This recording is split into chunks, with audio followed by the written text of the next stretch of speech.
राज्य उत्पादन शुल्क विभागाचे पोलीस निरीक्षक बोबडेंवर निलंबनाची कारवाई। पुण्याच्या हॉटेलमध्ये ड्रग्ज पार्टी प्रकरण ढवळलं।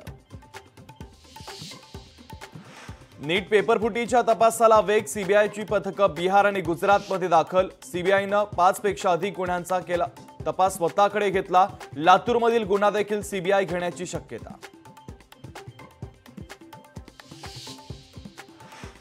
मध्य प्रदेशाच्या धर्तीवर राज्यातही मुख्यमंत्री लाडकी बहीण योजना राबवण्याच्या हालचाली। गरीब महिलांना दर महिना 1200 ते 1500 रुपये दिले जाण्याची शक्यता।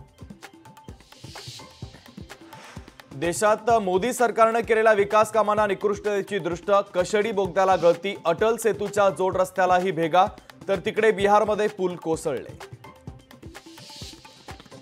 अयोध्येत पावसानं केली भाजपच्या विकासाची पोलखोल। पहिल्या पावसातच अयोध्येमध्ये विकासाचे 3 तेरा।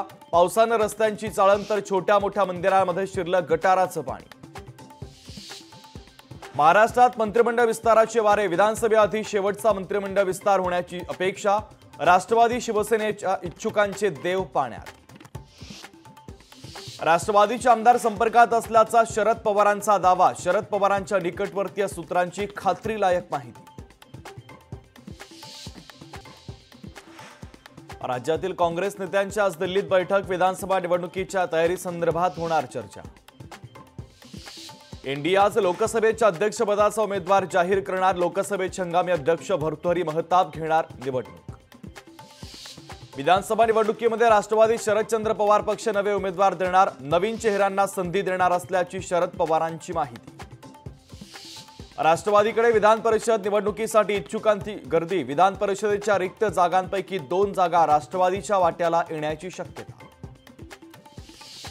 मुख्यमंत्री ममता बॅनर्जी यांचं पंतप्रधान नरेंद्र मोदींना पत्र। नीट परीक्षा रद्द करण्याची ममता बॅनर्जी यांची पत्राद्वारे मागणी।